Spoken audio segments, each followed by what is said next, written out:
filles, j'espère que vous allez bien. Je suis un peu à la bourre ce mois-ci, même beaucoup à la bourre, mais bon, mieux vaut tard que jamais. Je vous retrouve enfin pour vous faire ma vidéo sur mes produits terminés du mois de septembre. Donc j'ai avec moi comme d'habitude ma petite boîte qui du coup ce mois-ci contient 11 produits. Donc c'est assez bien garni, j'ai fini pas mal de trucs, je suis assez contente de moi et on va démarrer tout de suite avec les soins pour le corps.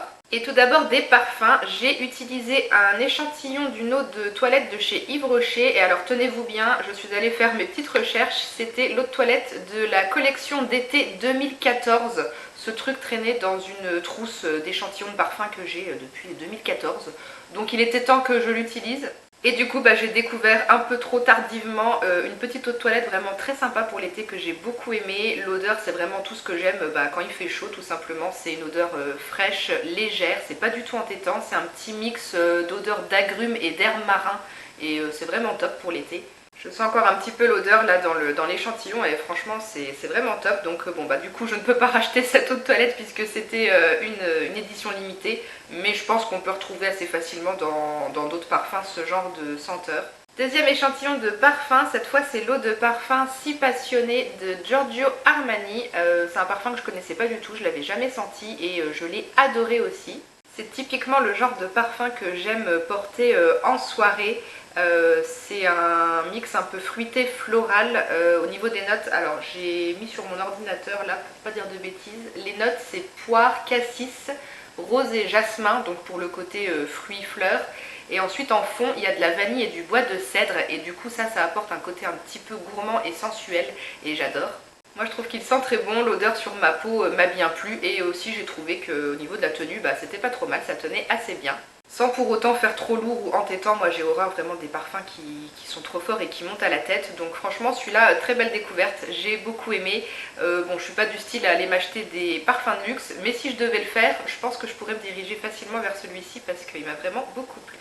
On passe à des gels douche. J'ai terminé le gel douche gourmand banane et aloe vera de la marque Cadalis que j'avais reçu dans une Beautiful Box. Et c'était précisément la Beautiful Box du mois d'août 2020, donc ça date d'un peu plus d'1 an. Et à l'époque, quand j'avais reçu ce gel douche, que je l'avais découvert, j'avais senti l'odeur et c'était une tuerie. Ça sentait clairement le bonbon Haribo à la banane.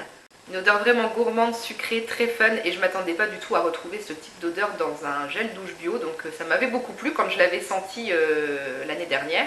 Mais comme j'avais pas mal de gel douche en stock, je l'avais mis de côté, je m'en suis pas servi tout de suite et je l'ai ressorti cet été et je sais pas ce qui s'est passé mais en fait en 1 an l'odeur s'est complètement volatilisée. Ça sent encore légèrement la banane mais ça n'a rien à voir avec l'odeur vraiment de bonbon Haribo à la banane que j'avais senti l'année dernière.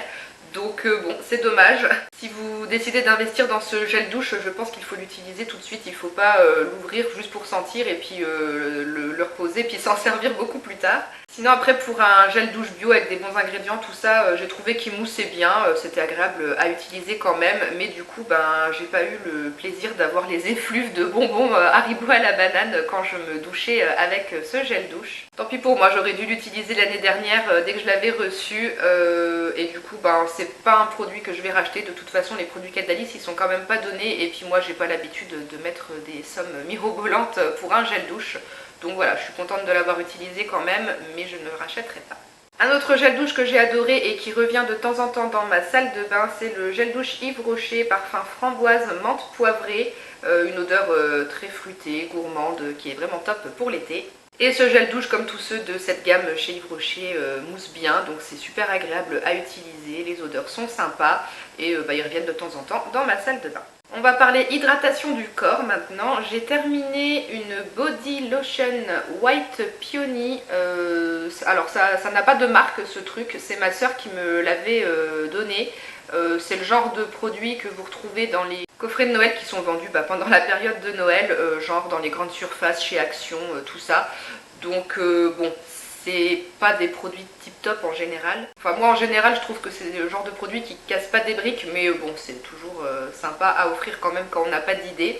Après pour cette lotion là, j'ai trouvé quand même que l'odeur était sympa. C'est pas très fort comme odeur, c'est un peu poudré, ça sent le propre en fait, donc ça j'ai bien aimé. La texture du lait était sympa et agréable à étaler et à masser sur la peau. Mais au niveau de l'hydratation apportée, franchement j'ai pas été transcendée au niveau de mes jambes, surtout dès le lendemain à peine j'avais des petites zones un peu de sécheresse.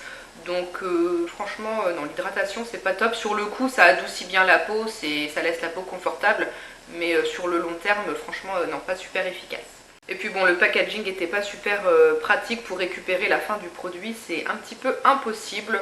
Donc bon voilà, j'ai utilisé ce produit que ma soeur m'avait passé et de toute façon je pense pas que je pourrais le retrouver puisqu'il n'y a pas de marque et puis c'est des trucs que vous trouvez pas cher dans les grandes surfaces qu'au moment de Noël. Autre produit hydratant pour le corps que cette fois-ci j'ai beaucoup aimé, c'est le lait corporel à la verveine de l'Occitane. Donc ça c'est un petit format voyage que j'avais eu dans le calendrier de l'Avent de la marque en 2019. J'avais déjà utilisé le petit format du gel douche à la verveine que j'avais adoré, donc je ne me faisais pas de soucis pour ce lait corporel. Je savais déjà que l'odeur de verveine me plairait, c'est super relaxant, franchement ça j'adore. Franchement ça sent trop bon, moi ça me détend complètement ce genre d'odeur et le lait en lui-même, sinon la texture était très sympa à étaler, à masser sur la peau. Ça la laisse toute douce et délicatement parfumée de verveine et j'ai trouvé que ça hydratait mieux que la lotion précédente dont je vous ai parlé. Donc franchement petit lait corporel très sympa, jolie découverte. Bon, comme j'ai plein de produits hydratants en stock, je n'ai pas besoin d'aller en racheter pour l'instant, mais si plus tard je dois me racheter un soin hydratant pour le corps, je pourrais peut-être me diriger vers celui-ci parce que franchement très sympa, j'ai beaucoup aimé. Dernier soin hydratant pour le corps et on change de texture cette fois, c'est une huile sublimatrice de bronzage de la marque Poreya que j'avais reçue dans une Beautiful Box. Alors je ne sais pas si vous arriverez à voir les inscriptions sur le flacon en verre transparent, c'est pas très lisible. Au pire, de toute façon, vous avez toute la liste des produits dont je vous parle qui est dans la barre d'infos. Donc cette huile sublimatrice de bronzage, je l'ai adorée. L'odeur est vraiment géniale, c'est une odeur très solaire, ça sent vraiment l'été, la plage, c'est vraiment top. Et c'est une huile qui porte très bien son nom puisqu'elle sublime vraiment à merveille le bronzage. Ça laisse un effet satiné et lumineux sur la peau, c'est vraiment très joli. La texture d'huile sèche est vraiment bien réussie, ça nourrit et hydrate bien la peau mais sans laisser non plus un fini tout poisseux ou trop lourd, il n'y a pas besoin d'en mettre beaucoup. Donc franchement j'ai beaucoup aimé ce produit, c'est une belle découverte. Le seul bémol ça serait le packaging au niveau de la pompe. Des fois il peut y avoir une sorte de résistance, il faut appuyer un petit peu fort et ça m'est arrivé du coup que ça fasse un gros splash de produit et que j'arrive pas à bien récupérer dans ma main et du coup ça éclaboussait un petit peu par terre. Donc voilà, la pompe est peut-être pas très au point, mais sinon vraiment super produit. Qui coûte un petit peu cher quand même parce que je pense que c'est aux alentours de 35-40 € ce petit flacon de 50 ml. Donc bon, c'est quand même pas donné, mais bon, c'est un très bon produit. J'irai pas le racheter, mais de toute façon j'ai pas besoin parce que j'ai pas mal d'autres huiles pour le corps en stock. Et j'ai sa petite sœur aussi reçue cette année dans une autre Beautiful Box. En version nacrée, donc du coup je testerai ça l'été prochain. Dans la catégorie cheveux, j'ai juste terminé au mois de septembre le spray coiffant fixant fort Vitanov, donc ça c'est la marque repère chez Leclerc. J'utilise ce type de spray pour fixer les petites mèches rebelles que j'ai partout autour de la tête quand je fais des queues de cheval pour le boulot la semaine. Donc pour ce type d'utilisation, j'ai l'habitude de prendre des sprays les moins chers que je trouve en grande surface. Bon alors celui-là il fait le boulot sur le cou quand je pchite, ça plaque assez bien les petites mèches rebelles, mais ça laisse un fini un petit peu trop brillant à mon goût sur les cheveux, donc limite on a l'impression que ça fait un peu sale. Ça j'ai moyennement apprécié. Et après niveau tenue, bon ça dépend des journées, mais bon moi je suis pas assise derrière un bureau, hein, je passe mes journées à m'occuper d'enfants. Donc je suis assez active, je bouge pas mal, donc en général après mes 7 heures de boulot, il y a souvent des petites mèches qui refont leur vie, donc la tenue n'est pas infaillible. Mais pour l'utilisation que j'en fais, on va dire que ça m'a convenu quand même assez bien. Je vais pas aller la racheter tout de suite, je vais en tester d'autres, mais si jamais je suis à court de spray et que je sais pas quoi acheter d'autre, je pourrais peut-être éventuellement reprendre celle-ci. On passe aux soins pour le visage. J'ai terminé la gelée micellaire aux plantes sacrées de la marque Aini Skincare. Donc c'est un produit qui s'appelle Être lucide et pur. J'avais reçu ça dans une Beautiful Box.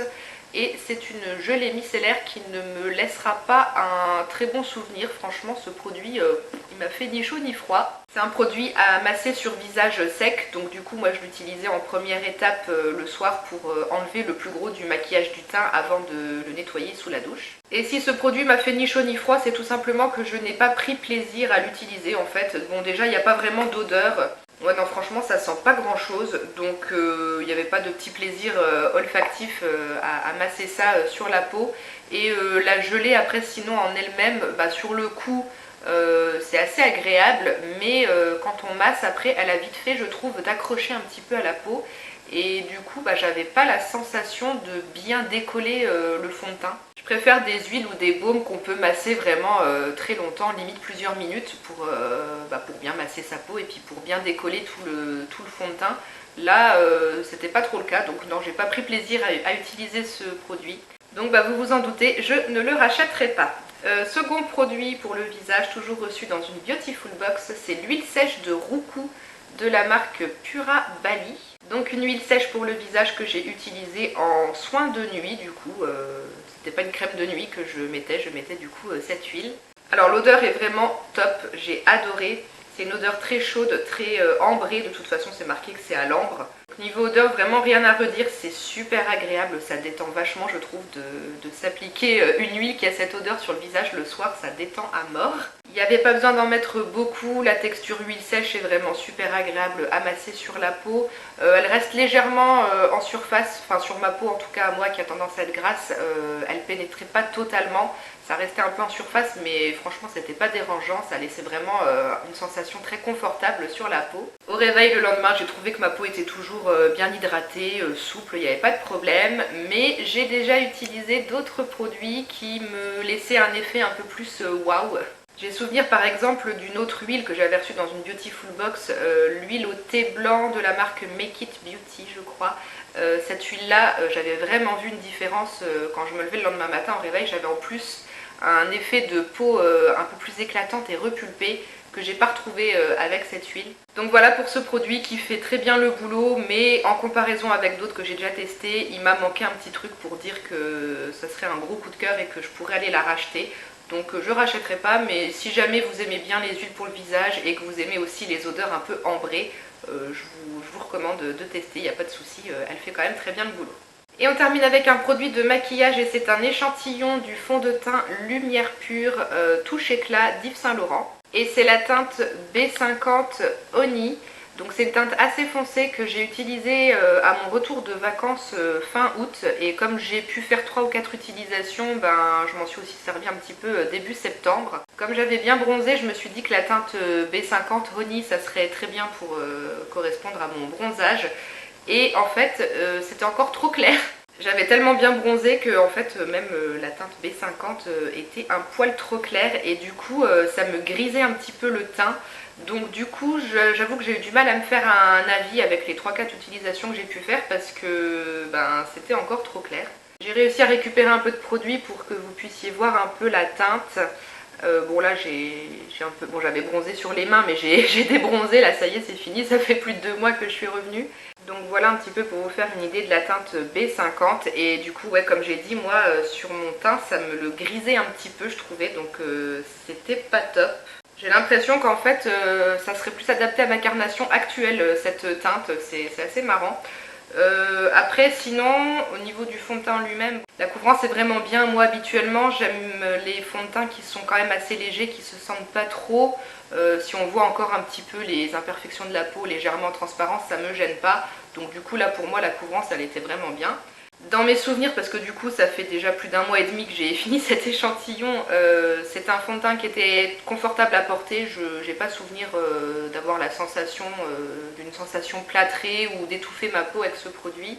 Moi je l'étalais tout simplement avec les doigts et ça laissait pas de traces, le fini était plutôt joli, la tenue il me semble aussi c'était plutôt bien. Je me demande par contre si ça marquait pas légèrement certaines zones un peu de sécheresse, par exemple si j'avais des boutons d'acné qui étaient en train de cicatriser et qui pouvaient faire un petit peu des petites peaux mortes, je me demande si ça les marquait pas un petit peu quand même, je me souviens plus. Sinon globalement j'avais bien aimé le teint que j'avais quand j'utilisais cet échantillon, mais si je dois comparer avec un autre fond de teint Yves Saint Laurent que j'ai déjà testé, le All Hours, je pense que je préfère le All Hours justement qui lui est vraiment bien adapté pour les peaux grasses je trouve. Donc voilà, je pense pas que j'irai racheter celui-ci et de toute façon j'ai un autre échantillon de la même teinte encore en stock. Donc je pourrais le réutiliser un peu plus tard pour me faire un avis un petit peu plus poussé.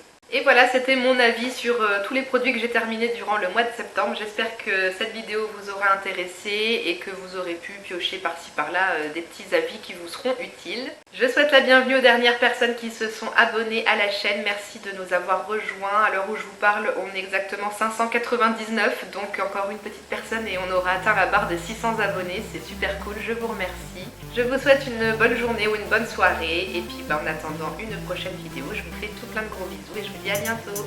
Ciao!